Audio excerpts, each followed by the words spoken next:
Bonjour à tous. On est reparti? Ouais. Très bien, bah, écoutez, on repart. Bienvenue à tous, bonjour donc au CIMI, comme si vous y étiez. Donc merci aussi à toutes les personnes qui sont connectées. Je crois qu'il y avait à peu près 150 inscrits sur cet événement. Donc bienvenue à tous et je passe tout de suite la parole donc, à Fatah Agoun, vice-président au développement économique du territoire. Merci Pascal. Tout d'abord, je tenais à saluer notre président Michel Lepret, appelé à des obligations en cette fin d'année. Une activité chargée, des obligations extrêmement engageantes pour cette fin d'année sur un certain nombre de sujets concernant notre territoire. Donc, mesdames, messieurs, bonjour à toutes et à tous et bienvenue à ce CIMI. Nous avons fait le choix de maintenir un événement en distanciel et en présentiel pour garder ce temps de dialogue nécessaire entre décideurs publics et acteurs de l'immobilier et du développement économique. Si la crise a fortement impacté la demande immobilière à court terme, elle n'a pas pour autant freiné les projets d'immobilier d'entreprise. Nous sommes d'ailleurs dans un moment de reconfiguration des besoins et des aspirations, dans un moment où les acteurs s'interrogent sur les espaces et les services nécessaires pour une installation réussie. Je crois que les choix et la démarche d'un positionnement stratégique sur l'industrie engagée par notre territoire répond tout à fait à ces interrogations. C'est pourquoi nous avons fait ce choix de centrer cette rencontre sur la question du potentiel industriel et productif de l'EPT12. Le tournant pris avec notre manifeste pour un territoire industriel et productif est un choix que nous assumons.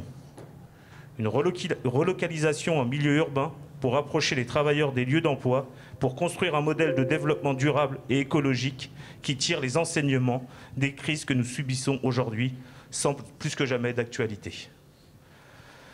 C'est le discours que nous avons tenu avec le président et en présence du préfet et des partenaires le 24 novembre dernier, ici même dans cette salle, avec des partenaires tels qu'ADP, Airbus et bien d'autres, au sujet du plan de relance. Nous sommes décidés à saisir tous les leviers et toutes les opportunités offertes par le plan pour réussir cet objectif.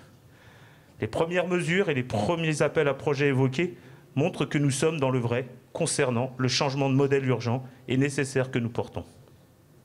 Pour autant, nous avons besoin de poursuivre nos efforts pour démontrer le potentiel industriel de notre territoire. Cela passe par une meilleure mise en valeur des grands sites qui s'y trouvent, et je vous y invite, déjà, et qui devraient constituer aujourd'hui des vitrines industrielles et écologiques. Et une fois cette démonstration faite, par notre capacité à faire converger offre et demande de locaux productifs. Vous l'aurez compris, que nous portons la volonté forte de construire ensemble cette nouvelle étape dans le développement économique de notre territoire. Les intervenants qui se succéderont, et que je tiens à remercier chaleureusement pour leur participation, vous feront la démonstration de la pertinence des opportunités foncières présentes sur notre territoire. Je voulais, avant de conclure, remercier l'ensemble des personnes qui se sont investies, Pascal Giraud et ses équipes, Christelle, Amélia, Dominique à la promotion, Pierre à l'équipe immobilier, Céline à l'aménagement. Je vous souhaite un bon CIMI, de bonnes tables rondes et de bonnes décisions pour l'avenir de notre territoire. Je vous remercie. Merci Monsieur le Vice-président. Donc, je vous propose d'ores et déjà de rentrer tout de suite dans le vif du sujet, donc avec une première partie avant notre table ronde, donc un peu un rappel sur l'actualité un peu de notre territoire, sur les implantations et réalisations 2020 qui illustrent justement ce potentiel et ce dynamisme. Alors bien entendu dans un contexte difficile. Ça, Fatah Agoun l'a rappelé, on a effectivement moins 46% de demandes placées en tertiaire en Ile-de-France sur l'année, moins 39% sur l'activité. Effectivement, un certain ralentissement de projets qui connaissent pour certains un report d'exécution, mais et en même temps sans impact sur les loyers qui restent tout de même élevés en Ile-de-France. Sur le territoire, bien sûr, on n'échappe pas à ce contexte, mais plutôt avec un bon semestre en activité, justement, qui est le sujet d'aujourd'hui. Et donc ça, nous en sommes plutôt contents, malgré la crise, avec plus de 23 transactions recensées. Et donc avec un marché aussi qui attire de plus en plus les investisseurs. Même si cela reste une difficulté, bien sûr, au moment de concrétiser, et on en parlera ce matin, notamment les programmations immobilières dans les opérations. Mais nous avons effectivement bon espoir que cette attractivité puisse engendrer des projets futurs très bientôt. Donc nous avons effectivement un potentiel d'activité très important. En activité productive. Vous avez donc sur la slide actuellement projeté donc un peu l'ensemble des opportunités. Elles sont extrêmement nombreuses. On peut citer par exemple qu'on est à plus de 170 000 m² de projets opérationnels sur cette activité productive, dont 20 000 m² de rez-de-chaussée actifs et 16 500 m² de logistique. Donc des opportunités effectivement très fortes. Et on a, comme vous le voyez, plus de 11 opérations qui sont à l'étude et qui sont aussi qui peuvent être source de développement dans les années à venir. Donc un fort développement sur tout le secteur de l'EPT. Hein. Vous voyez la cartographie. Évidemment des concentrations qu'on connaît bien sur les axes Seine notamment, mais on voit que l'ensemble du territoire est concerné par ce potentiel d'activité. Donc c'est plutôt une bonne nouvelle et donc un fort dynamisme et une volonté politique forte des maires et du territoire en accompagnement de porter ces enjeux. Alors je voulais revenir aussi sur des implications, des implantations ou relocalisations ou développement d'activités qui ont vu le jour en 2020. Donc pour citer par exemple l'arrivée d'Atlantic, qui est quand même une des très grandes entreprises françaises, qui aujourd'hui continue à produire en France. Ce qu'il faut souligner. Et donc Atlantic à Arcueil a installé son siège Monde sur 7 000 m². Donc ça, c'est une très belle implantation sur l'année 2020, il faut le souligner. Saluer aussi Renault Sport à Viry-Châtillon, un de nos fleurons industriels sur le territoire, qui est en pleine actualité, avec notamment le développement de l'écurie alpine l'année prochaine, et qui a développé plus de 4 000 m² d'extension industrielle en usine, en fabrication, et d'ailleurs des développements plutôt optimistes. La représentante de Renault Sport est parmi nous donc ce matin et je la remercie d'être présente et effectivement nous fait part qu'il y a des développements intéressants qui sont envisagés à l'intérieur du groupe pour l'entité de Viry, donc c'est une très bonne nouvelle et merci à eux d'être présents. Souligner aussi, et c'est un point important dans le dynamisme, c'est la question des compétences. Donc nous saluons aussi des implantations d'écoles d'ingénieurs, c'est tout aussi important que des implantations d'entreprises. Saluer notamment Ivan City à Cachan, qui a fait l'actualité avec notamment la Chambre de commerce présente à ses côtés. Je salue d'ailleurs Géraldine Frabert, présente parmi nous aussi ce matin. Et donc Ivan City, très belle école donc sur l'intelligence artificielle qui s'installe sur l'ancien site de l'ENS Cachan et qui accompagne d'ailleurs l'installation déjà annoncée de l'école polytechnique féminine, l'EPF, donc sur ce même site. Donc ça, ce sont des très bonnes nouvelles aussi, parce que ça va compléter l'écosystème de formation et de compétences techniques dont le territoire a besoin et nos entreprises ont besoin. Saluer aussi l'arrivée de Advance aussi sur le parc ICAT, donc sur 2900 m². Très belle entreprise aussi qui nous rejoint. Donc, et je salue aussi Benoît Barillet qui est aussi présent parmi nous, directeur du parc ICAD Orly-Paris. Et enfin, je voulais saluer aussi, parce que c'est aussi important d'avoir des acteurs en complémentarité, l'Agence nationale du sport qui s'installe donc à Ivry sur 1500 m². Donc voilà, donc pour pas citer toutes les implantations, mais voilà, mettre un petit coup de zoom sur puisqu'il y en a d'autres. On a là évidemment zoomé, mais pour vous donner l'étendue un peu et la complémentarité de ces installations. Alors, zoomer maintenant sur des implantations qui ont été réalisées par le territoire avec son équipe immobilière extrêmement active et qui intervient sur l'ensemble du territoire, aux côtés des villes, aux côtés des acteurs immobiliers. Saluer, c'est le cas par exemple de Semofi, qui s'installe à Choisy-le-Roi sur 700 m² avec plus d'une trentaine d'ingénieurs, bureaux d'études bien connus de nos aménageurs. Et donc, bienvenue à eux aussi. Et saluer aussi l'entreprise Comiro, qui s'installe à Ivry-sur-Seine sur de la fabrication de prothèses dentaires avec 7 salariés. Et j'ai le plaisir d'avoir parmi nous le gérant de Comiro, M. Baïsiné, ici présent, à qui je vais passer la parole pour nous présenter un petit peu l'activité de l'entreprise. Pourquoi aussi cette entreprise est venue s'installer sur notre territoire et comment il a été accompagné par le territoire et quel a été l'intérêt de cet accompagnement.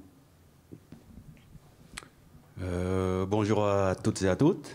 Monsieur Baïsiné, je suis le propriétaire et gérant effectivement du laboratoire Comiro. Quand on a créé cette société en 2009, on a pris parti de tout faire en 3D. C'est-à-dire que vous avez l'habitude de voir des prothésistes qui coulent des modèles, etc. etc. Donc nous, on a investi massivement en fait, dans la technologie, c'est-à-dire la 3D, tout ce qui est scanner, tout ce qui est imprimante 3D. Donc toute la conception se fait aujourd'hui, on va dire, en 3D. Par contre, après, il faut passer, on va dire, du numérique. Ensuite, en réel, c'est là où nous avons besoin en fait, de pas mal d'impressions pour pouvoir imprimer tous les travaux, pour pouvoir les envoyer aux orthodontistes. Donc le laboratoire Comiro travaille exclusivement avec des orthodontistes. Donc nous fabriquons tout ce qui est, on va dire, gouttières en bouche. C'est-à-dire ça peut être juste des gouttières, les plastiques que vous mettez en bouche. Également les bagues. Et tout ce qui est, on va dire, également de l'orthèse. Pourquoi nous avons décidé de nous implanter à Ivry-sur-Seine? C'est-à-dire qu'au départ de la création, nous étions dans le 91 à Sainte-Geneviève-des-Bois. Et puis, il s'avère qu'un de mes salariés est un motard. Et donc, en se promenant un peu, il est tombé sur, je pense que c'était l'adjoint au maire d'Ivry-sur-Seine. Et donc, ils ont un peu échangé. Et donc, il m'avait laissé ses coordonnées. Et puis, quelques années après, j'ai cherché un local, donc j'ai téléphoné. Et c'est comme ça qu'on m'a mis en relation, justement, avec le PT pour trouver un local. Et je tiens vraiment à les remercier, surtout Sarah Bascaran et toute son équipe. Une équipe très, très compétente, réactive. Donc, au bout de, je dirais, à peu près 2 semaines, j'ai reçu à peu près une vingtaine de propositions de visite. Voilà. Et donc, ça s'est fait très, très rapidement, hein.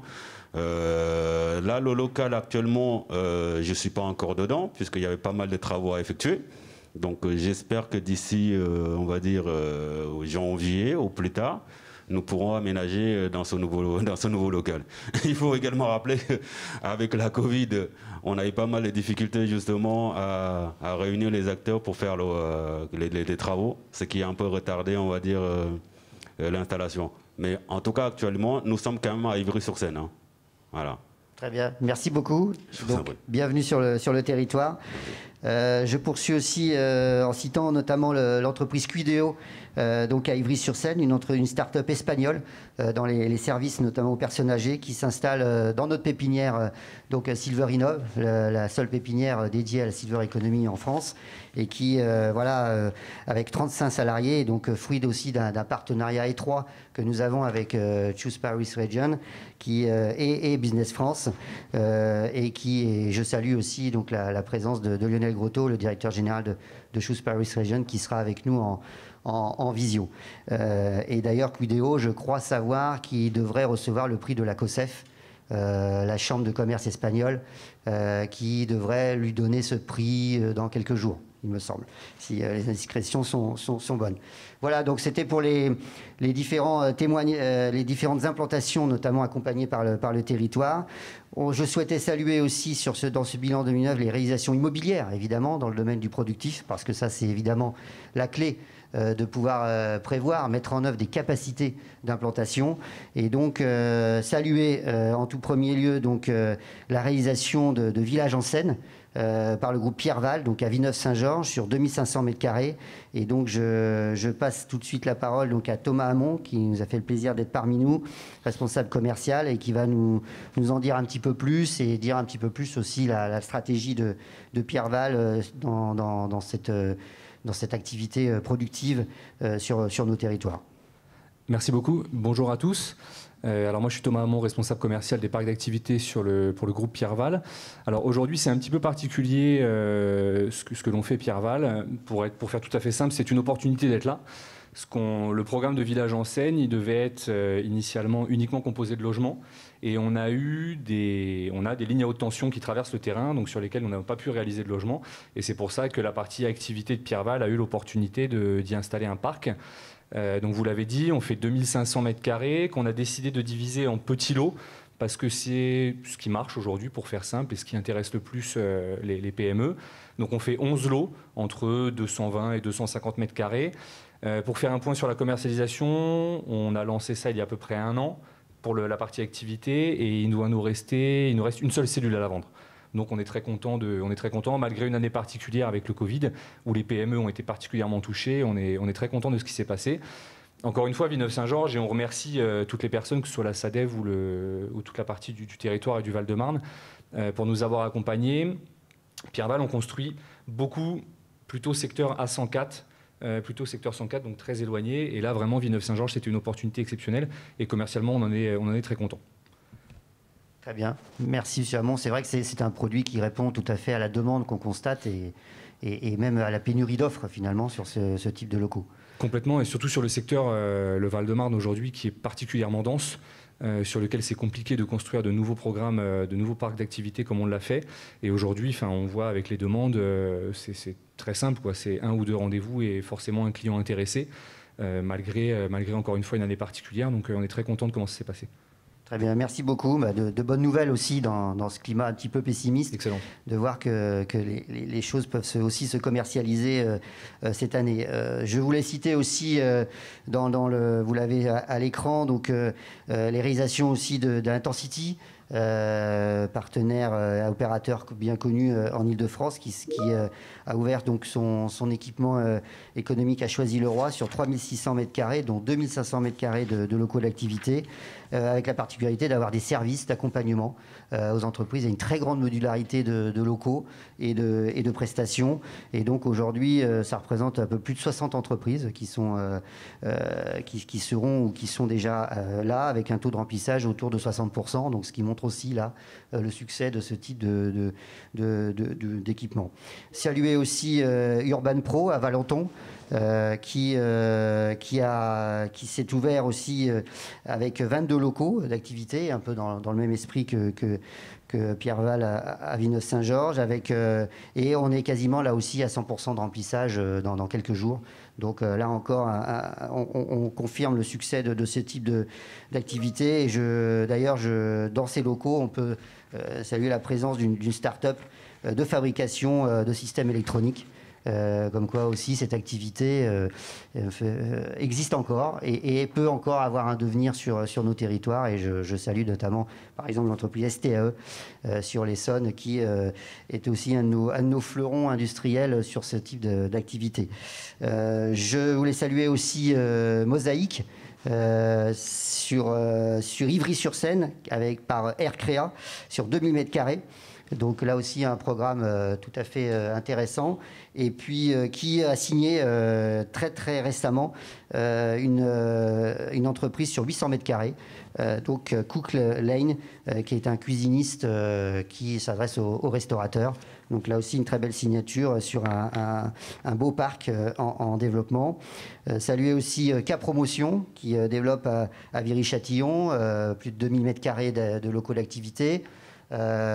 Enfin saluer donc ce qui est le plus gros sujet aujourd'hui et outil qui est mis en place, l'hôtel logistique des Ardoines de la Segarie, mais on y reviendra tout à l'heure avec les Paorsa présents à la table ronde sur plus de 35 000 m², avec une livraison qui devrait intervenir entre 2023 et 2024, selon les aléas aussi des fouilles archéologiques qui sont un vrai sujet aussi sur nos sites. Voilà, je ne fais pas plus long sur cette première partie, mais vous voyez effectivement très fort dynamisme d'activité, de production de mètres carrés, et qu'évidemment on souhaite encourager et qui témoigne de cette volonté, me disait monsieur le vice-président, de développer une offre toujours plus importante. Je propose donc d'ores et déjà, dorénavant, de passer donc à la table ronde. Table ronde sur effectivement le potentiel foncier industriel qui reprendra évidemment cette actualité pour dire effectivement qu'aujourd'hui il y a un potentiel d'activité extrêmement fort. Mais la question c'est comment on crée les conditions d'accueil. Voilà, comment on favorise la mise en œuvre de ces projets immobiliers programmés ou en études. Comment on fait et globalement comment on fait émerger des sites vitrines industriels sur notre territoire. Nous en avons le potentiel, nous en avons la volonté, mais encore faut-il effectivement créer les conditions et mettre tous les atouts pour y arriver.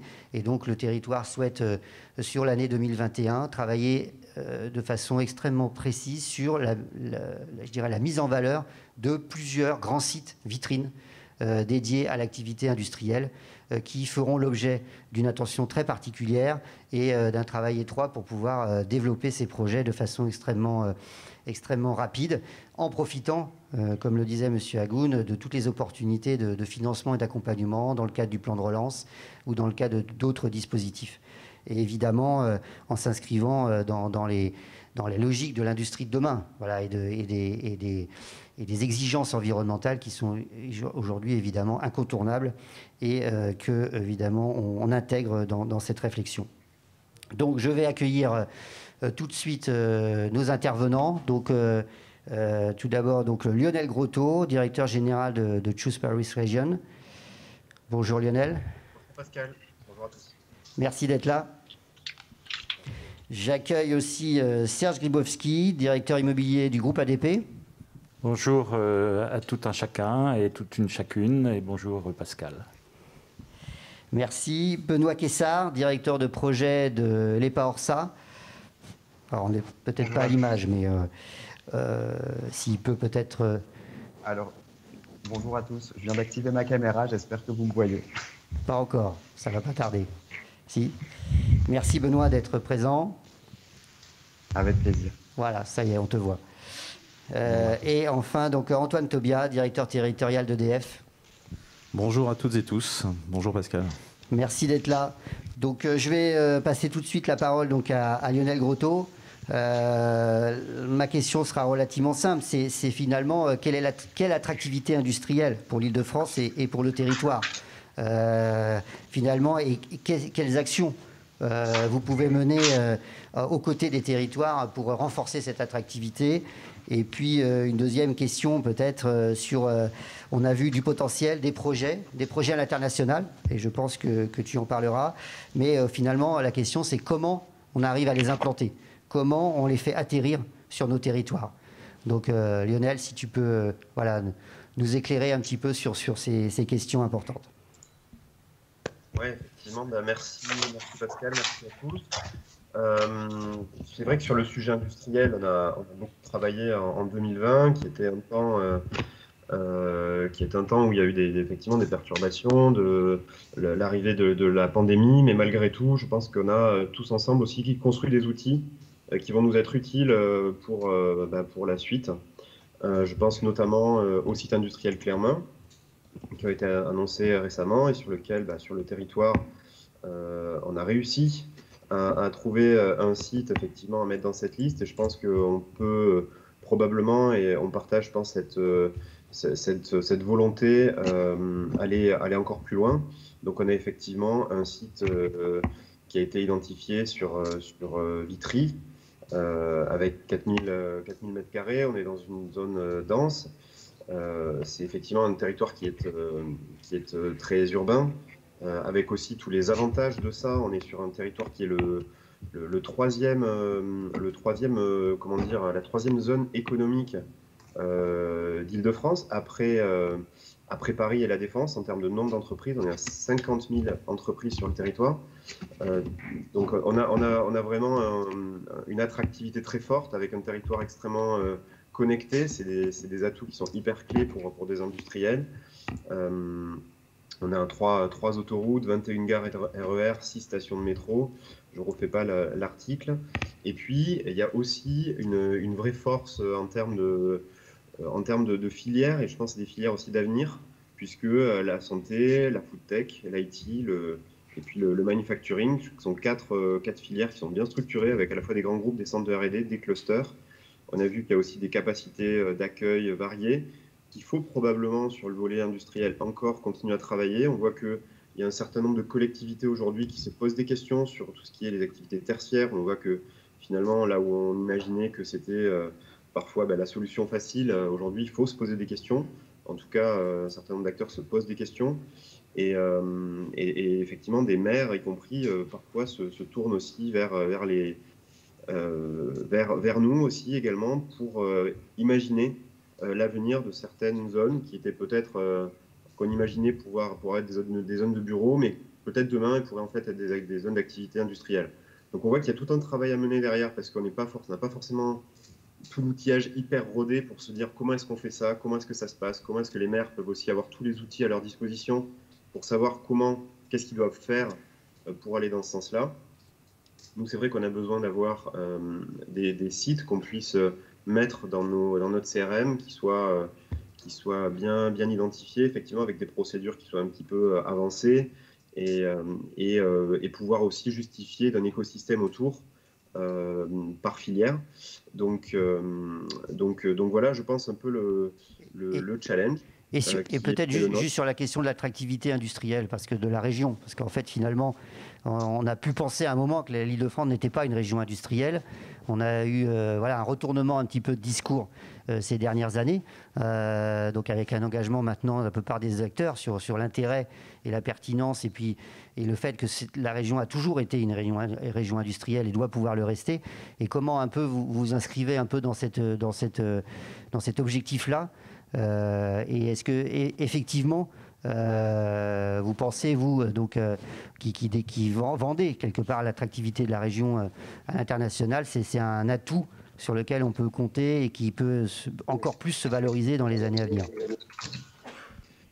Aujourd'hui, effectivement, on a 12 projets de plus de 40 emplois industriels qui s'intéressent à l'Île-de-France. On voit qu'il y a de nombreux projets, beaucoup américains, de plus en plus chinois aussi. On a des projets industriels qui sont de plus en plus d'origine US, Canada et puis Chine. Des projets aussi européens, souvent des projets de réinvestissement d'entreprises déjà implantées. Donc on voit aussi l'effort qu'il y a à faire auprès de ces entreprises-là. Oui, effectivement, il y a un avenir, il y a des beaux projets qui sortent. Il y a eu le projet d'Iris Oyama qui a réinvesti encore en 2020 sur des usines de masques. On a d'autres exemples nombreux. La région a financé 75 projets industriels en Île-de-France. Donc on a de nombreux, un gros tissu industriel. On a aussi une réinvention des filières. Je pense que ça, c'est hyper important.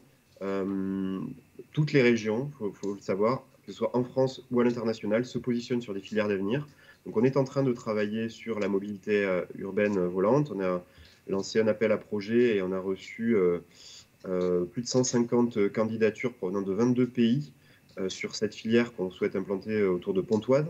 Et on souhaite continuer sur l'hydrogène et puis sur d'autres filières en lien aussi avec ce que souhaitent bâtir les territoires, les élus locaux. Donc ça, je pense que c'est assez clé aussi. L'Île-de-France, c'est forcément un territoire avec beaucoup de valeur ajoutée à apporter lorsqu'on fait un projet. On a une très forte capacité d'avoir des personnels formés. On voit que Tesla, qui avait au départ pas shortlisté l'Île-de-France, est venu chez nous parce qu'il y avait une capacité à recruter 10 000 personnes et en fait, il y avait cette capacité nulle part ailleurs, à part à Berlin, malheureusement. Donc voilà, je pense que là, on était en shortlist sur ce projet, on est en shortlist sur beaucoup de projets. Parfois, on n'arrive pas à gagner parce qu'il manque encore un petit truc et souvent, on a encore des délais qui sont un peu longs. Ça a encore été rappelé hier lors d'une rencontre avec des différents ministres et Business France où un chef d'entreprise a pris la parole et a insisté sur ce point. Donc on sait qu'on a encore du chemin à parcourir, mais je pense que les volontés de l'État, de la région, des collectivités locales et des entreprises sont alignées pour continuer là-dessus. Je pense qu'il y a un vrai avenir. Ouais. Très bien, merci. Est-ce que peut-être parler des délais, peut-être au-delà des délais, est-ce qu'il y a peut-être d'autres conditions à réunir aujourd'hui et des attentes que vous avez aussi vis-à-vis de nous, acteurs publics et collectivités territoriales, pour renforcer encore notre offre de services, renforcer encore notre attractivité et notre capacité de réponse sur ce potentiel de demande internationale. Ouais, je pense qu'on n'est pas forcément loin du but. On a envie de continuer à construire des outils assez opérationnels comme ces appels à manifestation d'intérêt qui fonctionnent bien parce qu'ils permettent d'associer des acteurs locaux qui ont parfois aussi des acteurs privés qui peuvent avoir des sites en transition aussi. Des acteurs comme Total ou comme Renault, Aflin qui est en train d'imaginer un projet de rétrofit, voilà, de faire aller ce site vers du rétrofit. On trouve l'idée assez géniale parce que ça permet de positionner, ça pourrait permettre de positionner une nouvelle filière qui pourrait permettre de créer plein d'emplois autour de ça et voilà, de continuer à valoriser d'une autre façon notre attractivité industrielle. Donc des idées comme ça, je pense qu'elles sont hyper importantes à porter entre acteurs privés, acteurs publics, collectivités. Et à partir de ces éléments un peu emblématiques, je pense qu'on a des opportunités pour faire atterrir de l'emploi sur nos territoires avec des projets industriels. Très bien. Merci beaucoup, Lionel, de ton intervention et ton éclairage. Donc, je propose maintenant de passer la parole à Serge Grybowski, donc, directeur immobilier d'ADP. Donc, on sait qu'il y a du foncier ADP, mais il y a des projets de développement, notamment industriels. Et donc, finalement, la question, c'est est-ce que l'aéroport peut être un des sites vitrines industriels du territoire dont on a parlé? En tous les cas, ça peut être un site vitrine de plusieurs projets, notamment industriels, mais pas uniquement. Mais c'est une évolution, et je m'inscris dans ce que vient de dire M. Grotto, qui est tout à fait possible sur certains sites sur lesquels on n'imaginait pas nécessairement avoir un positionnement industriel et sur lequel aujourd'hui on peut réfléchir à avoir un positionnement industriel.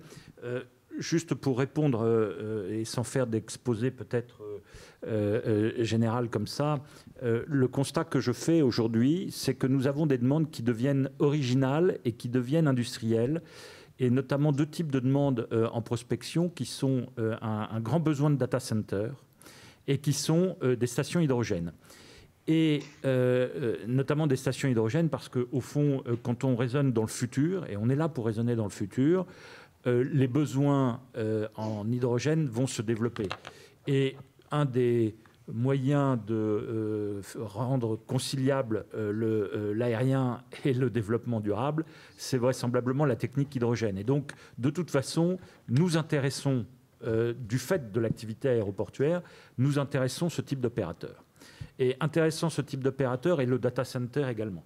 Le constat qu'on fait, c'est qu'il y a un sujet, et je suis ravi d'avoir à côté de moi la personne idoine EDF là-dessus, c'est que ces deux activités sont très consommatrices ou ont des très gros besoins électriques. Et qu'il faut avoir un territoire qui soit sécurisé sur le plan de l'alimentation électrique. C'est d'autant plus important qu'évidemment, nous ne pouvons pas, nous, en acceptant d'ouvrir ce type d'accueil à ce type de prospects, de perdre en sécurisation électrique l'ensemble des dispositifs de sécurité et d'alimentation électrique de l'aéroport qui reste pour nous véritablement la priorité, évidemment. Donc il faut pouvoir concilier la sécurité du cœur de notre activité avec la possibilité de développer néanmoins et de répondre à ces besoins sur des opérateurs hydrogène et sur des opérateurs électriques. Alors tu le disais, Pascal, 160 hectares, ça offre la possibilité d'accueillir à la fois des locaux en accompagnement du développement aéroportuaire, que ce soit des locaux d'hôtels, des locaux tertiaires, de la maintenance aéronautique qui, au fond, reste liée à l'industriel, et puis aussi des locaux sur les besoins du territoire qui sont des locaux de PME, PMI, et avec une capacité de campus qu'on appelait tertiaire il y a encore 1 an et demi, mais aujourd'hui, dont on considère qu'il peut y avoir un mixte tertiaire-industrie à l'intérieur de ce campus, et ça, c'est l'évolution intéressante. Évidemment, cette stratégie, elle s'inscrit dans le cadre d'une concertation traditionnelle avec les collectivités locales, mais renforcée aussi par l'existence du plan partenarial d'aménagement qui permet de définir en concertation avec l'ensemble des acteurs, publics et locaux, la vocation de telle et telle localisation. Et on gagne du temps en travaillant ensemble sur ces perspectives de moyen et long terme. Alors c'est sûr que je ne reviens pas sur l'écosystème favorable du développement économique. J'avais mis, et je l'ai mis quand même, un dynamisme de l'activité aéronautique. Alors, je sais bien qu'aujourd'hui, on n'a été gêné que par un seul avion depuis le début de la séance. Ça nous désespère un instant. Et en même temps, il faut être capable de relever le regard et de se dire, bon, OK, on a une période dure à vivre, on la vit, alors ça vous l'imaginez bien, mais on est sûr que ça reprendra. Et c'est bien notre responsabilité d'opérateur immobilier et d'aménageur que de se dire il faut regarder le jour d'après. Du reste, les problématiques d'hydrogène ou de data center montrent bien qu'on regarde le jour d'après en dépit des difficultés du jour. Mais ce dynamisme-là, il reviendra et puis il sera accompagné évidemment des atouts naturels du territoire du Grand Orly au sens large, atouts naturels qui seront renforcés par évidemment les changements de paradigme liés au transport public, car il faut quand même rappeler que l'arrivée de la ligne 14 puis l'arrivée de la ligne 18 vont quand même fondamentalement changer les choses. Et quand on explique à des entreprises, au fond, qu'est-ce que vous voulez ? Vous voulez être pas loin des centres de décision politique et des centres culturels de Paris. Vous voulez avoir une proximité avec les centres de recherche et d'intelligence et universitaires de Saclay. Et garder en même temps une porte ouverte sur le monde, sur les régions, sur l'Europe. Bienvenue à l'aéroport d'Orly. Et dès lors que ces connexions-là vont se faire et qu'au fond, Orly sera à 20-25 minutes de l'hypercentre de Paris, les choses vont radicalement changer. Et pour tout type d'activité, et notamment avoir la capacité d'accueillir des activités industrielles avec une qualité de desserte, parce que souvent on disait ouais, les territoires de l'industrie, c'est des territoires, c'est là où on fait de l'industrie quand on ne peut plus faire autre chose. Hein, je caricature à peine. Oui, c'est cette imbrication aujourd'hui qu'on voit. Et aujourd'hui, on a cette richesse-là, c'est qu'on a déjà des activités industrielles. Pour ceux qui sont dans cette salle, s'ils se retournent derrière, ils voient notre usine de production géothermique juste à côté de l'immeuble, et c'est un immeuble de bureaux. Donc on peut faire coexister ce type d'activité. Et ce que je dis, c'est qu'au fond, le renforcement des transports urbains peut être aussi utile pour l'activité du développement industriel. Et il n'y a pas de raison également de se dire qu'au fond, la proximité d'activités industrielles avec une proximité des transports, ça fait autant de sens qu'une proximité des transports avec le bureau. Autant de sens, sauf à considérer que ceux qui travaillent dans de l'activité industrielle n'ont pas à vivre près de chez eux ou près des transports, alors que ceux qui travaillent dans des activités tertiaires le pourraient. C'est une distinction qui serait juste un peu étrange. Et venir à Orly, c'est aussi être capable d'être véritablement sur cette mixité d'activités. L'industrie, on l'a déjà, puisqu'on est un des points forts de l'activité de Air France Industrie. Hein, toute la maintenance des moteurs d'Air France qui ne travaillent pas que pour Air France, mais aussi pour d'autres compagnies, se situe là. Donc l'activité industrielle, elle est déjà très forte chez nous, et à telle enseigne qu'une de nos préoccupations aujourd'hui, c'est comment aider Air France et accompagner Air France sur le plan du développement immobilier pour moderniser leur supply chain, pour développer leurs process et renforcer et sécuriser leur implantation sur le territoire. C'est une de nos préoccupations. Et puis par ailleurs, on a sur l'ensemble, on peut passer aux cartes, Pascal, du reste, on le voit, on a sur l'ensemble, au fond, quelques activités qui restent tertiaires ou hôtels, qui sont pour l'essentiel cœur d'Orly, là où nous sommes situés. Mais on le voit, le projet Campus, qui est juste au nord de la zone, qui est en triangle vert et jaune, montre que, au fond, le prospect que nous avons, parce que nous avons un prospect pour une partie d'activité tertiaire là-dessus, a aussi des activités de recherche liées à l'industrie. Et donc, au fond, la dénomination de ce campus qu'on appelait tertiaire est inexacte par rapport à la nature de l'activité qu'il pourrait faire. Oui, c'est la question aujourd'hui de distinguer finalement la nature du local. Si c'est du bureau ou si c'est de l'activité, mais pas la nature de l'activité. Ce sont des gens qui veulent avoir des laboratoires de recherche, qui veulent avoir un data center, qui veulent des bancs d'essai, donc des choses qui, alors bien sûr, avec une activité tertiaire. Alors, où est l'activité tertiaire, où est l'activité industrielle? Par moment, selon la nature des prospects, selon la nature des personnes prêtes à s'installer, il peut y avoir une forme de confusion. Et je pense qu'il faut accepter cette mixité d'usage sur un même territoire.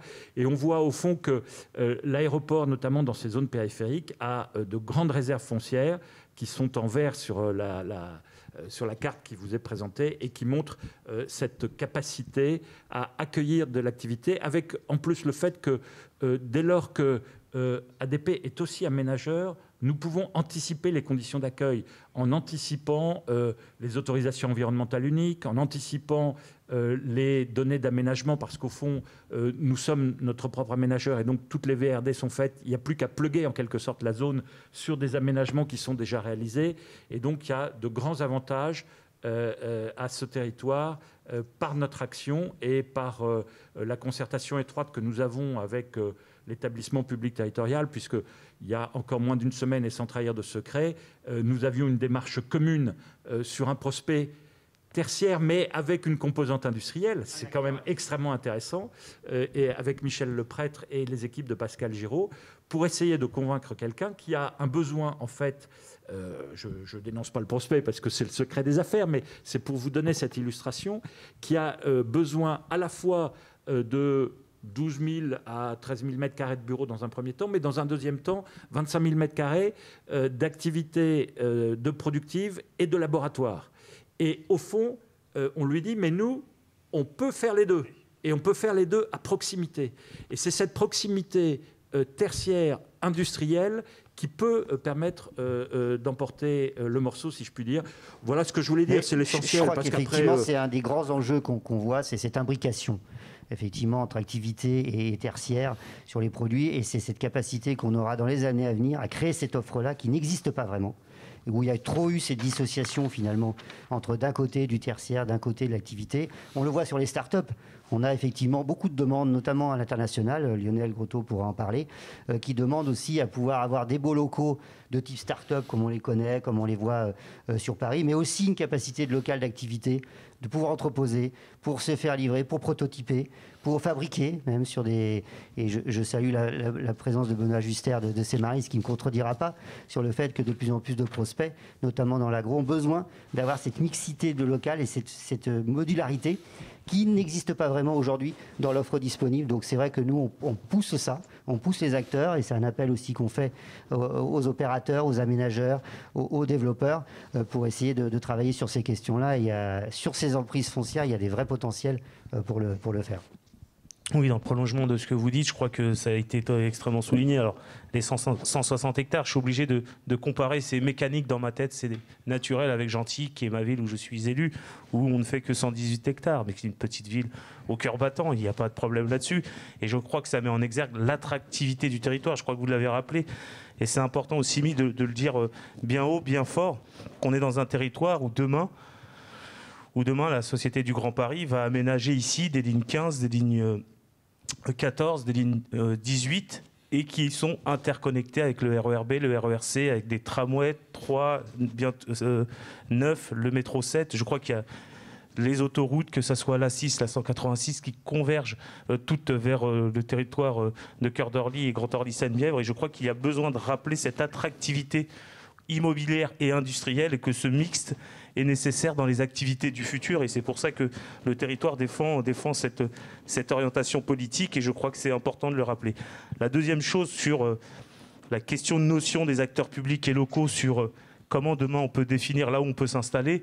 Je rappelle que le territoire va lancer dès le mois de janvier prochain son PLUI, son plan local d'urbanisme intercommunal, et que Camille Véliscal, vice-président en charge de ces questions, va travailler sur ces questions avec l'ensemble des maires. Et je crois que la dynamique dans ce domaine est lancée, et qu'on sera très à l'écoute des attentes des acteurs économiques sur ce sujet-là et comment on peut aménager ensemble le territoire.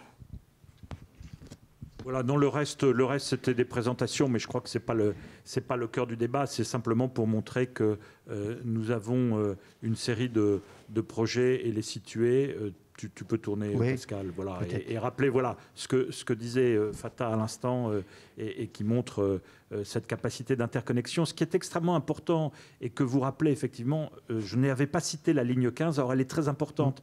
Parce qu'au fond, la ligne 15, avec son interconnexion avec la ligne 14, elle permet d'avoir aussi, si je puis dire, cette collecte Est et Ouest pour ensuite revenir sur un axe plus traditionnel nord-sud. Et ça, c'est extrêmement important. C'est-à-dire que souvent, on disait « Ah oui, mais les connexions Est ou les connexions Ouest avec le territoire, ça ne fonctionne pas ». La ligne 15 est un premier rappel, parce qu'il y a les sujets routiers qui demeurent, mais sur, en tous les cas, les sujets de transport collectif, la ligne 15, elle, est une première réponse à cette transversalité Est-Ouest, alors que la ligne 14 est clairement la colonne vertébrale sud-nord qui était nécessaire et qui sera livrée, puisque le tunnelier, à l'instant où je parle, doit même travailler sous l'immeuble où nous sommes, mais livré, quoi qu'il arrive, en 2024.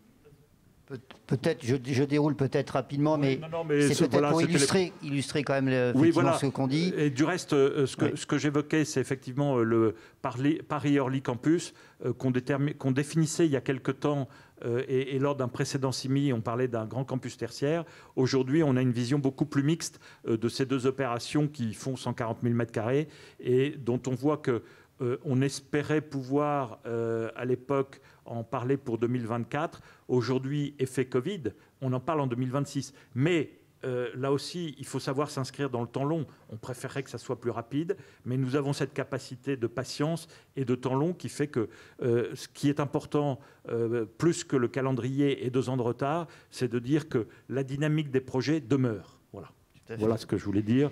Et après, c'est des présentations plus détaillées, mais qu'importe, c'est ce que je voulais dire. Et merci en tous les cas de votre écoute. On a également des parcs d'activités possibles sur Atis-Mons, avec là pour répondre à tout le substrat entrepreneurial PME-PMI qui est aussi en demande de locaux, et nous avons les moyens d'y répondre par cette opération. Et l'opération suivante qui est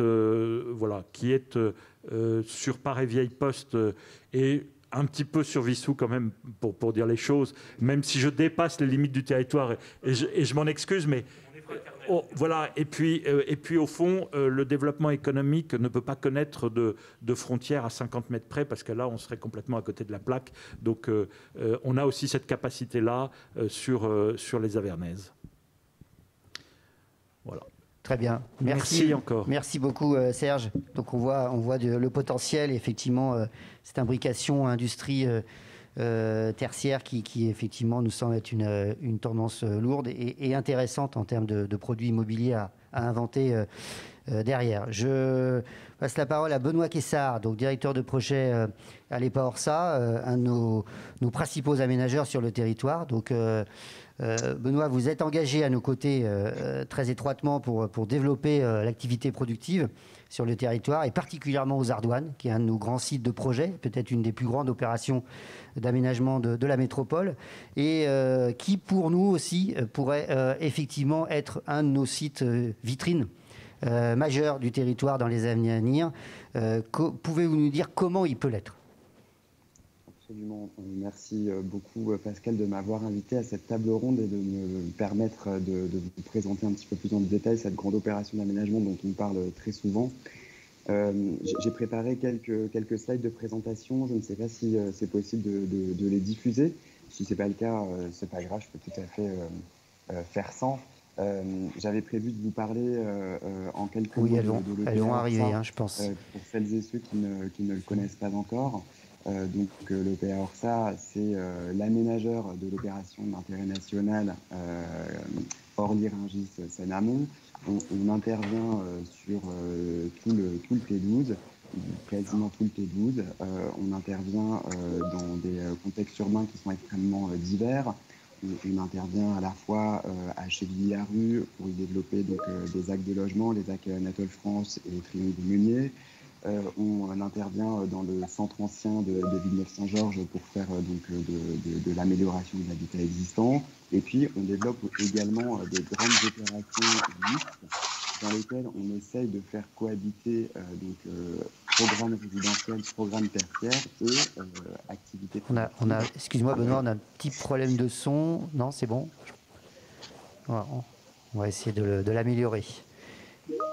Vas-y, je te laisse continuer. Alors, est-ce que vous m'entendez mieux si je rapproche le micro de ma bouche? Beaucoup mieux, merci. Beaucoup mieux. Alors, très bien. Je vais le tenir pendant toute cette présentation. Avec 2 sites sur lesquels donc, on s'efforce de mixer le plus possible les programmes avec des programmes résidentiels et puis des programmes d'activités productives, notamment sur la ZAC Chemin des Carrières et le Sénia à Orly-Étier, et puis bien sûr aux Ardoines à Vitry-sur-Seine. Donc, ce qui est des opérations qui sont un peu le vaisseau amiral, j'ai envie de dire, de l'EPA Orsa. Et j'ai la chance de pouvoir conduire ces opérations. Ce qu'on voit sur la slide d'après, c'est le contexte urbain sur lequel on intervient. Donc on voit bien qu'on intervient sur un tissu économique vivant. Donc pour nous, il est extrêmement important d'arriver à maintenir tout ou partie de ce tissu, en tout cas de reconstruire de l'emploi. Et pas seulement de l'emploi pour col blanc dans des bureaux.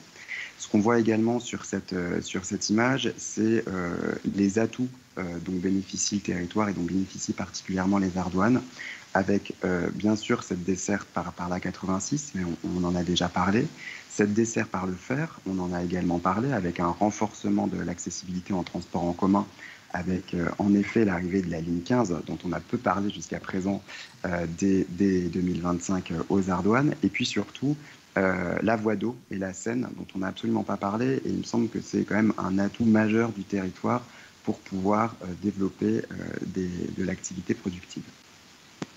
Alors, ce qu'on voit sur la slide suivante, c'est qu'à l'EPA, on s'efforce donc de développer des typologies d'activités productives le plus variées possible.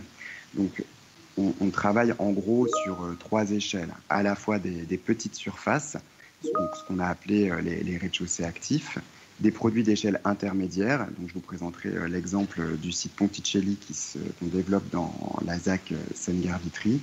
Et puis également des projets démonstrateurs dont Pascal parlait juste à l'instant. Et je vous présenterai quelques exemples, notamment l'exemple de l'hôtel logistique de la ZAC Gare Ardoine, dont on a déjà parlé à plusieurs reprises. Alors, sur les rez-de-chaussée actifs, rapidement, le concept des rez-de-chaussée actifs, c'est d'arriver à glisser d'une certaine façon sous des programmes classiques, sous des programmes résidentiels ou sous des programmes tertiaires, des petits locaux destinés plutôt à des PME, TPE. Donc là, on est sur des locaux qui feront au maximum 400 mètres carrés. On a plutôt des locaux qui tournent autour de 200-300 mètres carrés.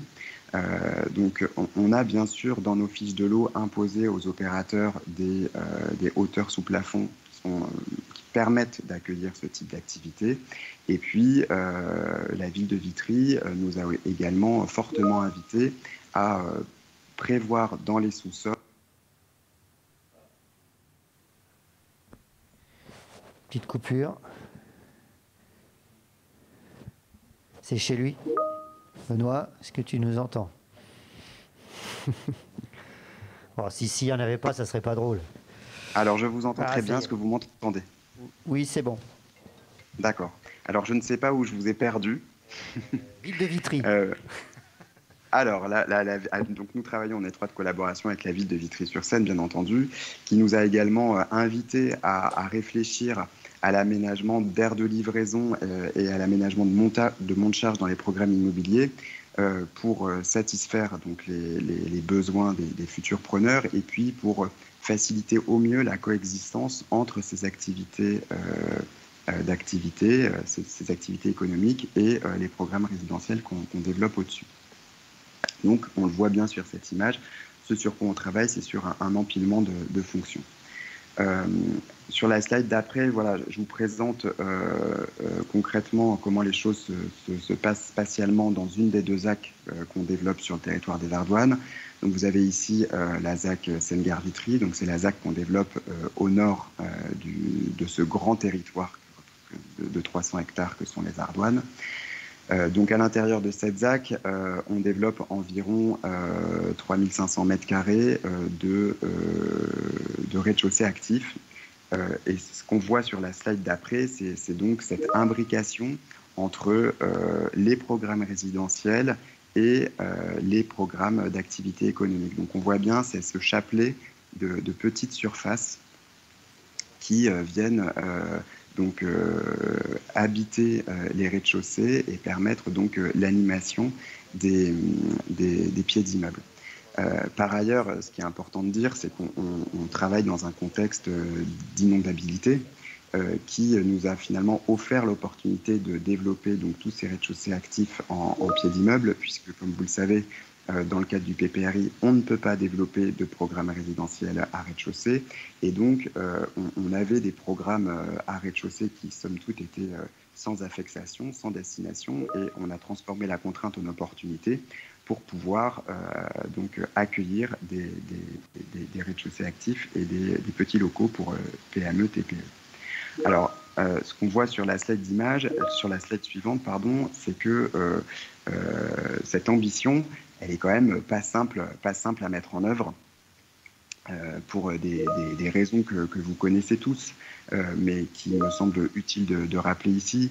C'est-à-dire qu'en fait, on a affaire à des mécanismes fonciers qui favorisent quand même davantage le logement et le tertiaire, puisque clairement, c'est ce qui permet aux aménageurs d'équilibrer leur bilan d'opération. Par ailleurs, il y a quand même une tolérance assez faible des riverains pour arriver à développer des projets mixtes. Donc c'est quand même extrêmement complexe d'arriver à faire coexister, comme pour reprendre le terme qui a été employé précédemment, des programmes productifs et des programmes résidentiels. Et puis par ailleurs, on est confronté à une forte concurrence puisqu'il y a sur le territoire une offre abondante et bon marché de locaux de deuxième main dans le diffus.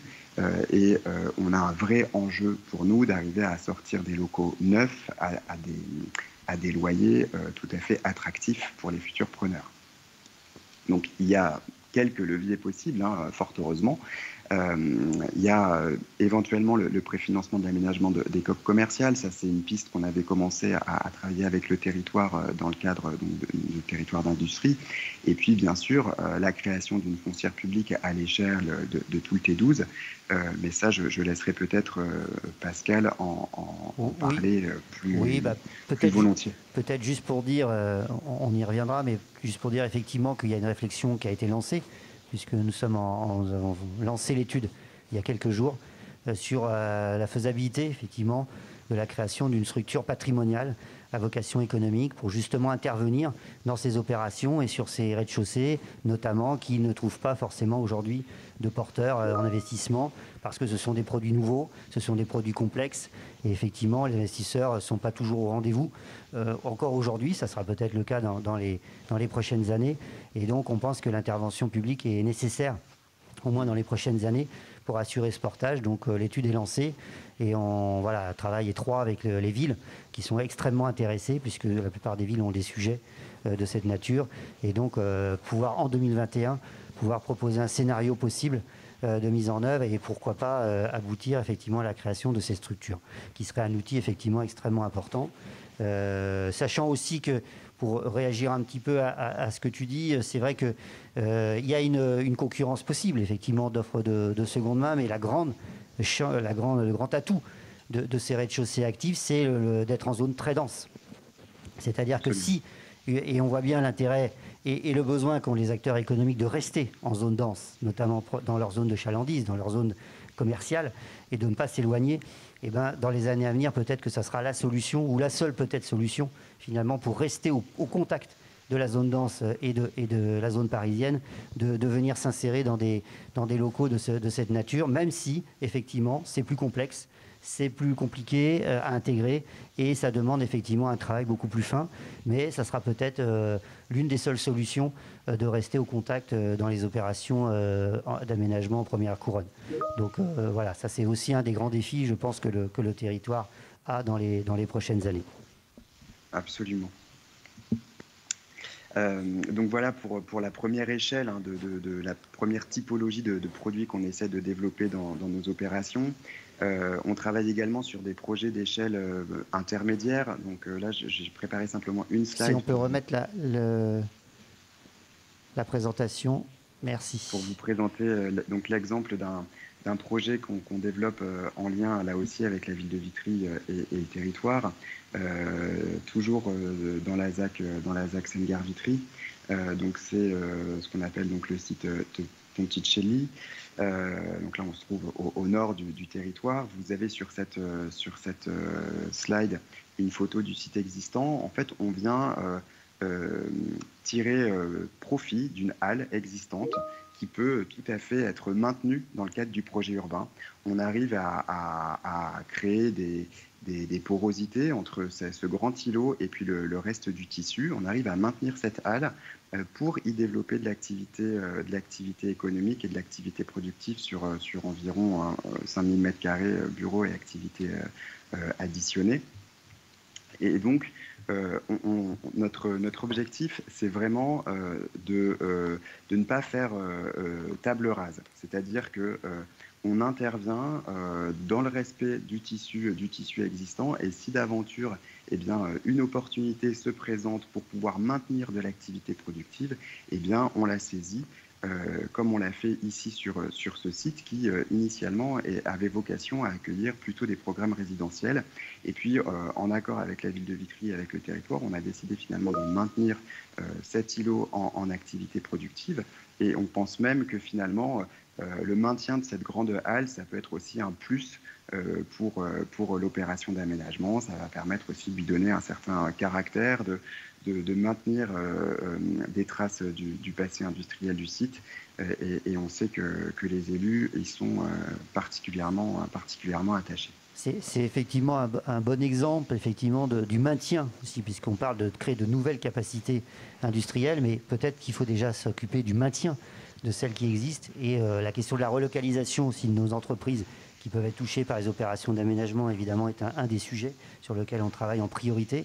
Mais ça, c'est un bon exemple, effectivement, de maintenir du foncier économique qui existe déjà et qui ne soit pas, dans un premier temps, supprimé, et de saisir les opportunités qui existaient pour maintenir de l'activité. Ça sera, comme le disait M. Fatah Agoun, un vrai sujet du PLUI et des choix politiques qui seront à mener sur l'ensemble de notre territoire.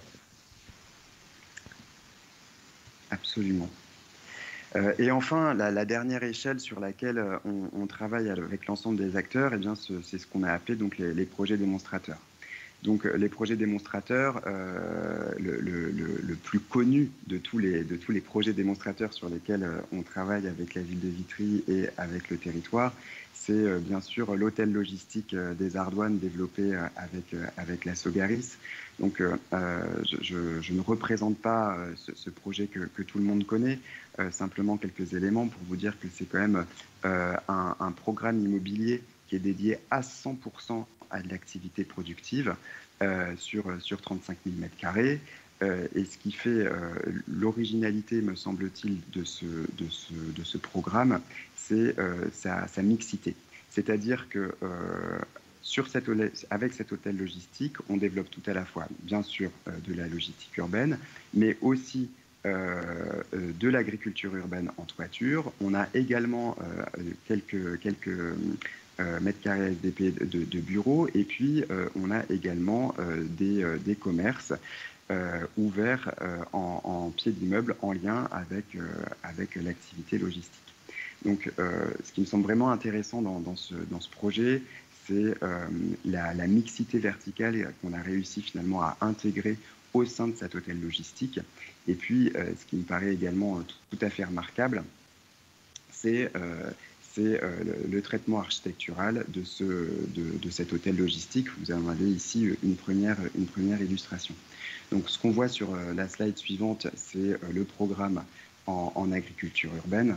C'est vrai que Sogaris aime mettre en avant ce programme qui est très très ambitieux et on est très satisfait à l'EPA Orsa de tout le travail qui a été mené par la Sogaris. On voit quand même qu'on a une surface d'agriculture urbaine qui est extrêmement conséquente. Vous avez ici une illustration de ce qu'on pourrait développer pour de vrai sur cette toiture. Ça, c'est une référence qui est issue d'un groupe scolaire sur lequel on a pu installer de l'agriculture et de la végétalisation. Et donc, ça me paraît extrêmement intéressant de tirer parti de ces très grandes surfaces de toiture pour renforcer plus encore la dimension productive de ce programme. Et puis, comme je vous le disais, c'est ce qu'on voit sur les slides d'après. Ce qui caractérise aussi ce programme d'hôtel logistique, c'est sa très grande qualité architecturale et le soin qui a été apporté à son insertion urbaine, avec des façades qui sont assez domestiques du côté des immeubles de logement, avec ce filtre végétal qui a été installé en façade, avec ce soin particulier sur l'accès des véhicules, qu'il s'agit des véhicules légers et plus encore des poids lourds. Donc, j'ai envie de dire que ce projet, il fait vraiment la démonstration qu'on est en capacité aujourd'hui d'insérer dans des projets urbains des programmes d'activités productives qui se fondent presque dans le paysage. En tout cas, peuvent tout à fait cohabiter avec des programmes résidentiels ou des programmes tertiaires. Et puis, on souhaite également développer des projets démonstrateurs donc, dans la partie centrale des Ardoines. Donc, la partie centrale des Ardoines, comme vous le savez, elle ne se situe pas en ZAC. Donc, ça représente un territoire de 200 hectares environ, compris entre le faisceau ferroviaire du RERC et puis le méandre de la Seine. C'est un secteur qui est extrêmement riche en activités productives et on pense que c'est un secteur dont il faut conforter la vocation économique et la vocation productive. Alors ça n'a pas toujours été le cas. Au début des réflexions sur la transformation de ce territoire, il avait été question d'aménager du logement, des bureaux dans cette partie centrale. Aujourd'hui, nous avons collectivement changé de pied. On a vraiment pris conscience de la pépite qui était cette partie centrale parce qu'elle bénéficie d'atouts extraordinaires. Je l'ai déjà dit, elle est très proche de Paris, elle est desservie par la voie d'eau, par le fer, par l'autoroute, un renforcement des transports publics. Et donc, on souhaite vraiment maintenir l'activité productive en partie centrale. Sur la slide suivante, ce qu'on peut voir, voilà, ce qu'on peut voir, c'est un premier exemple de projet un peu vitrine avec un port urbain qui est développé par Aropa Port de Paris. Ça nous semble être extrêmement intéressant et je pense que c'est un point d'appui vraiment pertinent pour pouvoir conforter la dimension économique de la partie centrale. L'enjeu de ce port, c'est bien sûr de permettre un accès à des entreprises, de permettre aux entreprises locales un nouvel accès à une offre logistique. C'est de permettre bien sûr la diminution du trafic de camions. Et ça me paraît tout à fait fondamental. Et puis, c'est peut-être aussi l'opportunité de structurer un secteur d'activité autour de la construction. Puisqu'en effet, grâce à ce port, on pense pouvoir faire venir bien sûr des produits de consommation en conteneurs, des matériaux de construction en palettes, et puis également des éléments de construction en vrac, je pense à du sable, à du ciment, des graviers. Et donc ce port me semble être un point d'appui tout à fait remarquable pour le territoire. Et puis, on a d'autres projets vitrines. Alors là, j'en parlerai peu parce que M. Taubia est dans la salle, il en parlera sans doute bien mieux que moi, mais c'est notamment cette volonté d'implanter en partie centrale une station hydrogène on vient d'en parler, l'enjeu de l'hydrogène, il est majeur. Et puis, c'est l'opportunité donc, de poursuivre l'histoire entretenue entre EDF et la ville de Vitry depuis 50 ans maintenant, et puis d'offrir de nouvelles opportunités aux entreprises du territoire. On a parlé tout à l'heure de l'opportunité que représente l'hydrogène pour ADP notamment. Voilà, j'en ai fini pour cette longue prise de parole.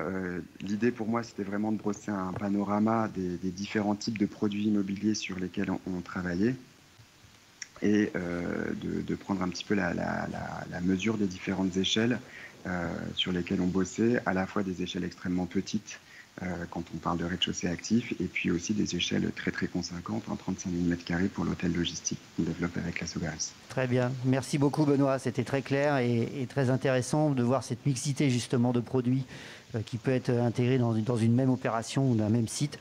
Et donc effectivement la réponse est donc de dire oui, ça a vocation, et ça l'est déjà, un site vitrine pour l'activité industrielle, en tout cas un de nos sites majeurs dans les années à venir. Donc merci à toi. Et donc l'enchaînement est tout trouvé puisque tu as fini sur les opportunités aussi qui sont offertes sur le site de la centrale thermique d'EDF à Vitry. Donc je vais passer la parole à Antoine Tobia, directeur territorial d'EDF.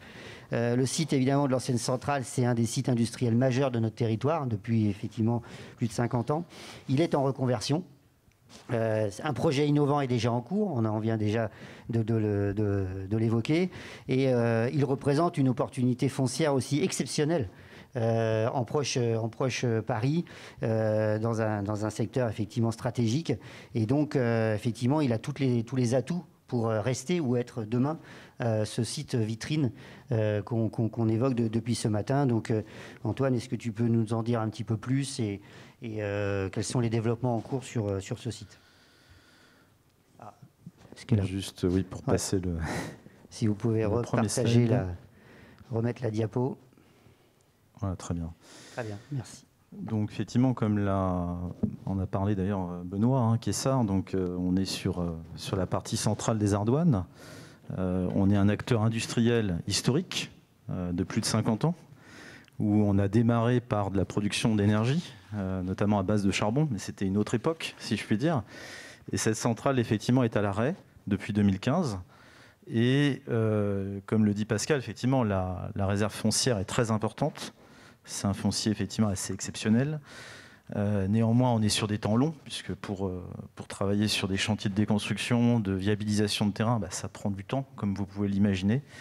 Néanmoins, on a identifié déjà une petite parcelle, un petit espace foncier qui va nous permettre finalement de continuer l'histoire de la production d'énergie, puisque nous sommes effectivement un producteur d'énergie, un producteur d'électricité.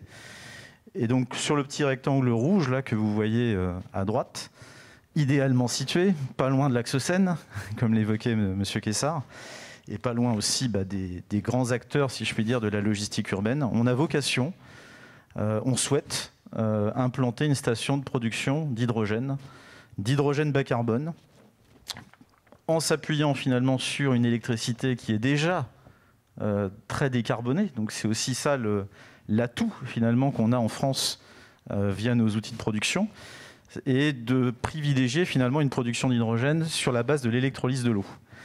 Donc on s'appuie pour cela sur une nouvelle structure qui a été créée il y a un peu plus de 2 ans maintenant, qui s'appelle Hynamix, qui est notre filiale de spécialité, et donc qui a vocation à investir et à construire des électrolyseurs justement pour répondre aux besoins futurs de mobilité. Alors sur un territoire comme l'Île-de-France, et notamment sur le Grand Orly-Seine-Bièvre, on est sur un territoire d'industrie, on est sur un territoire productif et innovant, donc j'ai envie de dire qu'on coche toutes les cases. Et l'idée, c'est de trouver des débouchés, parce qu'en fait, pour investir dans cette station de production, il faut trouver les usages, il faut trouver les futurs consommateurs de l'hydrogène. Alors j'ai envie de dire qu'on a des messages assez optimistes. Aujourd'hui, quand on a entendu notre partenaire ADP évoquer justement cette vocation à développer, intensifier l'usage hydrogène, on a cœur finalement à accompagner cette transition.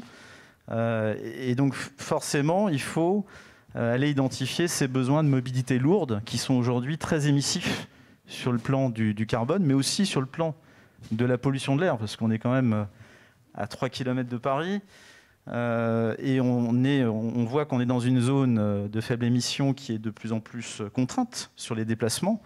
Donc il faut assurer cette transition. Et donc demain, aujourd'hui, on est avec l'appui notamment, et je remercie encore Pascal, avec l'appui du territoire, puisque nous sommes partenaires du territoire sur le contrat de transition écologique et les territoires d'industrie, c'est de faire émerger finalement cet écosystème hydrogène sur le PT12 et d'aller chercher finalement, d'aller qualifier ces futurs usages avec l'ensemble des acteurs économiques que compose le territoire. Donc on a forcément en tête le pôle des Ardoines. Monsieur Kessard, effectivement, l'a évoqué avec le déploiement de futures plateformes logistiques. On imagine effectivement que ces futures plateformes demain puissent effectivement se lancer dans des véhicules à l'hydrogène. Il y a aussi le pôle effectivement de Rungis et puis le pôle d'Orly. Donc voilà, on a aujourd'hui une belle configuration, sans oublier l'axe fluvial, parce qu'en fait demain aussi vont naître des bateaux pousseurs à l'hydrogène, des barges à l'hydrogène. Et il ne faut pas négliger justement le transport fluvial. Donc on a aujourd'hui toutes les conditions, si je puis dire, favorables. Maintenant, il faut qu'on puisse identifier ces usages, les qualifier, et pour pouvoir concourir aussi des appels à projets futurs, notamment je pense à l'appel à projet de l'ADEME, où justement on souhaite positionner un dossier durant l'année 2021, parce qu'on a besoin de subventions aussi pour aider justement ces acteurs économiques demain à investir dans l'hydrogène. Voilà, j'ai remis effectivement là sur ce slide notre positionnement sur la production d'hydrogène décarboné, à contrario de ce qui existe aujourd'hui, puisqu'il y a de la production d'hydrogène, mais aujourd'hui elle se fait plutôt par vaporeformage, donc on est plutôt sur des processus plutôt carbonés, où justement pour 1 kg d'H2 on émet 10 kg de CO2, alors que plus haut, vous voyez, avec un mix de production à la fois décarboné et complété par du renouvelable, voilà, on arrive à atteindre finalement un niveau d'émission de CO2 très très bas pour justement les débouchés de mobilité lourde et d'industrie. Donc une station d'hydrogène, en gros, il y a un électrolyseur qui représente déjà une surface assez importante, et puis il y a une aire de stockage aussi et de distribution pour ensuite ravitailler des points de recharge qui seraient situés au pied finalement des besoins de ces futurs utilisateurs. J'ai mis un chiffre important. Ce qu'il faut retenir, c'est que pour pouvoir investir dans une station de production, il faut un minimum de volume. Pour nous, en tout cas, Inamix EDF, c'est le seuil, on va dire, psychologique et, si je puis dire, primordial. Il faut qu'on ait identifié, qu'on ait qualifié 400 kg d'hydrogène par jour. Donc, ce qui représente un peu à gauche, on pourrait représenter ça sur 260 véhicules utilitaires légers, 12 bus, ou 10 bennes aussi, un peu plus de 10 bennes aussi à ordures ménagères, puisque les BOM, elles roulent aujourd'hui, on sait à peu près. Alors, là, on est quand même dans une zone dense, donc on n'est pas non plus en France profonde, donc on est à 30-40 km peut-être par jour. Donc voilà, c'est aussi sur les besoins de mobilité aujourd'hui portés par les collectivités, par les communes, c'est que ces BOM demain elles puissent aussi se convertir à l'hydrogène. Donc voilà, donc en fait la chance c'est que ce foncier que je vous ai présenté tout à l'heure, on peut revenir sur le premier slide. Pascal, je te remercie. Voilà, on a un terrain déjà qui est aujourd'hui l'ancien, un parc à câbles. Aujourd'hui, en gros, on stocke des câbles de RTE. Sur ce parc à câbles, je pense qu'il a une taille suffisante déjà pour accueillir une belle station de production et pour pouvoir démarrer. Et puis, il faut profiter finalement de cet élan que nous donne aussi l'État, parce qu'on a le plan de relance. Et dans le plan de relance, c'est quand même 7 milliards d'euros qui sont accordés pour l'hydrogène. C'est 7% finalement du plan de relance. Donc vous voyez, finalement, le sujet est vraiment mis en avant. Et voilà, je pense que le territoire du Grand Orly-Seine-Bièvre, et puis avec la ville de Vitry, voilà, on a vraiment vocation à se doter de ce bel outil en attendant l'avenir aussi, bien sûr, de ce foncier où on est sur des temps, bien sûr, beaucoup plus longs. Merci Antoine. C'est une première pierre finalement d'un projet. Donc peut-être dire effectivement après il y a effectivement l'opportunité foncière sur le site de l'ancienne centrale, sur lequel évidemment des développements très importants. Et donc ce projet hydrogène vraiment peut être une des premières pierres de ce grand projet industriel qui viendra peut-être, juste en 2 mots, peut-être sur le travail qui est à faire finalement dans les prochains mois, prochaines années, sur puisque le chantier de déconstruction a commencé. Alors effectivement, c'est ce que je disais tout à l'heure, hein, c'est des fonciers très complexes, donc ça prend du temps. Donc d'où déjà aussi le fait de localiser la station de production d'hydrogène au bon endroit, voilà, pour pas non plus être contraint demain par les travaux de démolition. Donc effectivement, on travaille en tout cas d'arrache-pied avec le territoire pour justement travailler sur une feuille de route. Pour que demain, on puisse, lorsque le temps viendra et que le foncier sera viabilisé, on pourra effectivement travailler sur des projets. Et je pense que ce qui est important à retenir, c'est que nous, en tout cas, voilà, on continue l'histoire, quel que soit le projet. Donc là, vous avez l'hydrogène sur la mobilité, mais demain aussi, notre volonté, c'est de rester effectivement un acteur investi et présent sur le thème, bien sûr, de la production d'énergie décarbonée. Très bien, merci Antoine. Donc effectivement, plus de 10 hectares potentiellement, donc 10 hectares situés là, où on peut imaginer évidemment tout l'intérêt stratégique de ce foncier. Et donc là encore, on peut confirmer que ce sera une des grandes vitrines industrielles du territoire dans les prochaines années. Et donc l'enjeu de construire ensemble le projet le plus qualitatif possible, et aussi d'être peut-être à l'écoute, et je fais le lien avec Lionel Grotto, d'être à l'écoute de projets industriels qui sont aujourd'hui proposés en implantation en France, qui pourraient très bien aussi s'insérer dans ce type de foncier. Et donc on rêve un jour, effectivement, dans 2-3 ans, peut-être 4 ans, un peu plus, un peu plus, me dit Antoine, mais on rêve effectivement d'un très beau projet industriel, voire d'une très belle signature productive sur ce site-là. En tout cas, je pense que là, voilà, c'est un grand défi et très motivant en fait pour le territoire dans les années à venir. Écoutez, merci. On a fait le tour des présentations. Peut-être avant la conclusion de M. Hagoun, peut-être, on a peut-être le temps, on a quelques minutes. On devait finir vers 11h30, mais si jamais il y a quelques souhaits d'intervention, j'ai pas de retour de la salle, comme on dit, mais est-ce qu'il y a déjà peut-être des souhaits d'intervention où on peut laisser quelques minutes, voilà, pour si nos invités, je dirais, souhaiteraient réagir ou poser une question aux intervenants. Voilà, on peut ouvrir l'espace de discussion. Donc, qu'on puisse me confirmer si jamais il y a des souhaits de prise de parole. Sinon, on passera à la conclusion. Pas pour l'instant. Bon, écoutez, j'espère que, en tout cas, on a intéressé et que voilà, vous avez pu voir un peu l'étendue des potentiels, des réalisations et des enjeux sur le territoire dans les années à venir. Donc, merci, et je passe donc la parole pour la conclusion à Fatah Hagoun. Merci Pascal. Je ne vais pas conclure nos travaux, nos tables rondes, des témoignages. L'idée, c'est qu'une étape dans la projection du projet commun que l'on souhaite construire avec vous. Simplement rappeler et remercier les témoignages de Comiro, de M. Baïsiné et du groupe Pierreval avec M. Hamon, qui met en exergue en tout cas la capacité du territoire à accompagner tous ceux qui le souhaitent, tous ceux qui souhaitent s'implanter chez nous, avec cette volonté toujours de créer les conditions du meilleur accueil pour vos entreprises, pour vos salariés, avec des conditions de transport, de confort, d'usage le plus optimisé possible. Et donc ces deux témoignages, en tout cas, ont bien mis en exergue cette volonté.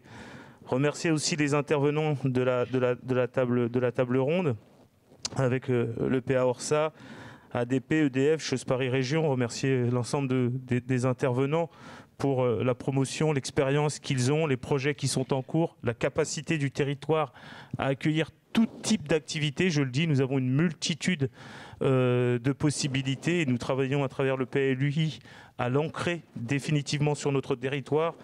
Et je finirai par une petite proposition, si vous me le permettez. C'est qu'au regard de cette attractivité, au regard des projets qui sont en cours, de ce que nous allons développer, le territoire se pose en tout cas comme candidat pour accueillir dans le futur le CIMI, si on peut l'échanger. En tout cas, on fait cette proposition. On sera en tout cas très attentif à ça. Et dès à présent, je lance la perche.